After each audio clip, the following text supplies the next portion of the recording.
اللهم أعز الإسلام والمسلمين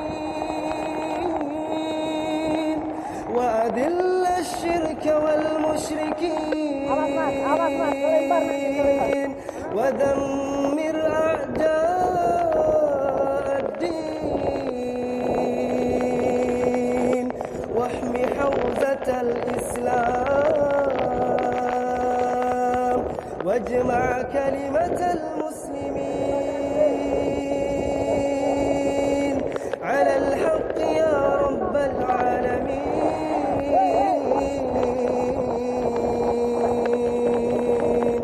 اللهم ارحمنا واغفر لنا يا رب العالمين. اللهم انصر الإسلام والمسلمين